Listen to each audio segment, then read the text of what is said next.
Well, many people turned to religion to help them cope in the days after the 9/11 attacks, and some even chose new faiths, including Islam. That may be no surprise, since a quarter of the estimated 6 million Muslims in the United States are converts. Delia Gallagher looks at two people who chose that path. Allison Poole says this phrase 3 times in Arabic and then in English. There is no God but God. And I bear witness That Muhammad is the messenger of God. is the messenger of God. And her conversion ceremony is complete. She's now a Muslim. Moments later, she'll marry Sammy and become Allison El Gamal. But Allison, who was raised a Southern Baptist in North Carolina, says faith, not marriage, made her want to become a Muslim. I think for a long time I've been looking for something. There's been like a piece missing. Always one little thing that maybe wasn't right. At a ceremony marking the Muslim holy month of Ramadan, she explained why Islam appeals to her.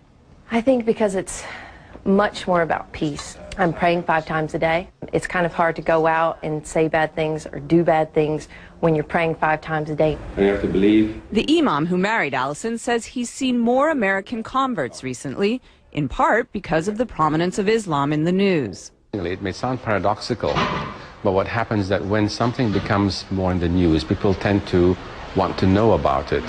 Allison says she was already on a spiritual quest when she began to hear a lot about Islam post 9/11. Barbara Cardebuke, another recent Muslim convert, says 9/11 also played a part in her conversion. After 9/11, I thought this is the time when people really have to start looking for real answers to get away from everybody fighting back and war. You have to start looking towards God. Barbara says through Islam she found a one-on-one relationship with God she was unable to find as a Roman Catholic. I always felt when you go to church you're praying to Jesus or you're doing Hail Marys. I used to think, well, where's God? She says her family has been mostly supportive of her conversion.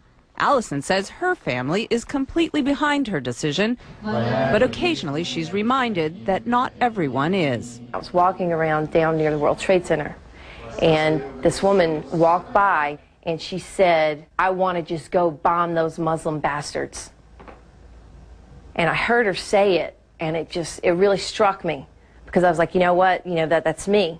This is something that's brought me a peace that I've never known. And it's still so misunderstood. It's a choice she's proud of and says she'll keep for life. Delia Gallagher, CNN.